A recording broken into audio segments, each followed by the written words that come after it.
In today's episode of Let's See How an Amazon Customer Can Screw Over an Amazon Seller, let's open up this return that I got from Amazon. Most likely a high ticket eBay item that I purchased to flip on Amazon. Let's see if they screwed me over, just like this last item that I opened up. It was a return. This was a high-end tool item by the brand Eaton CSR25K. I don't exactly know what it is, but all I know is it came back without the package.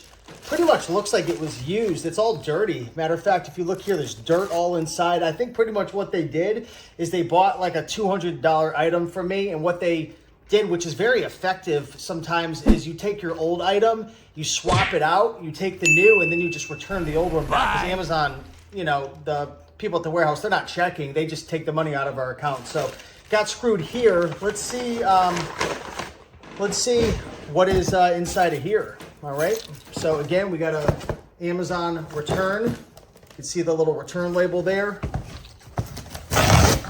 Let's see what we got here. Wow, what is this?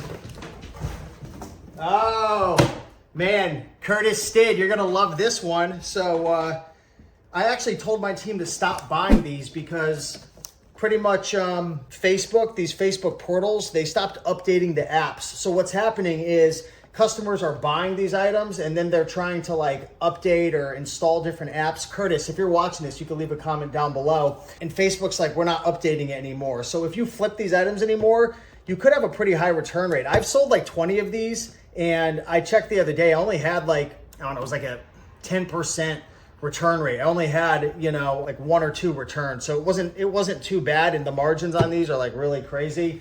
But this item is opened up. Let's see if I could figure out how to open this up and see if they did a Swift swap, or maybe if it's just like based on what Curtis said. So, all right, here we go. I'm gonna open this up. Oh yeah, I mean, this thing looks brand spanking new. I guess they just couldn't figure out how to update the app. So I guess maybe I'll try to sell it on eBay, or I don't know if these things are useful. I don't really know what these things do, but it's pretty cool. I mean, I got it back. So yeah, that's today's episode of how Amazon can screw us and how Amazon customers can screw us. You know, the funny thing is, guys, at the end of the day, I'm being a smart ass. You have to make sure when you're buying items to sell on Amazon, you need to have a little extra margin, right? So say you want to flip items for 40%, and this is what I did over the last year.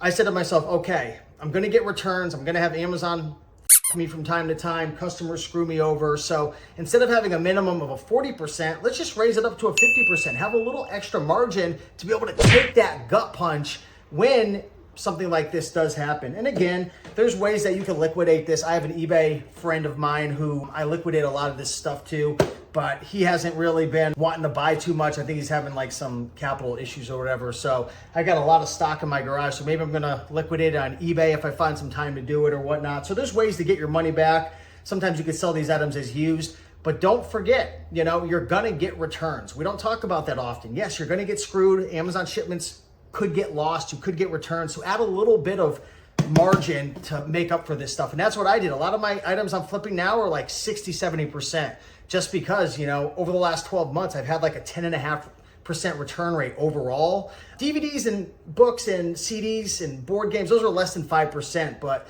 some of these tools, electronics, office supplies can get really nasty, but the margins on these items are insane. So, you know, it works out. But yeah, that's today's episode. Hopefully you enjoyed. See you in the next one.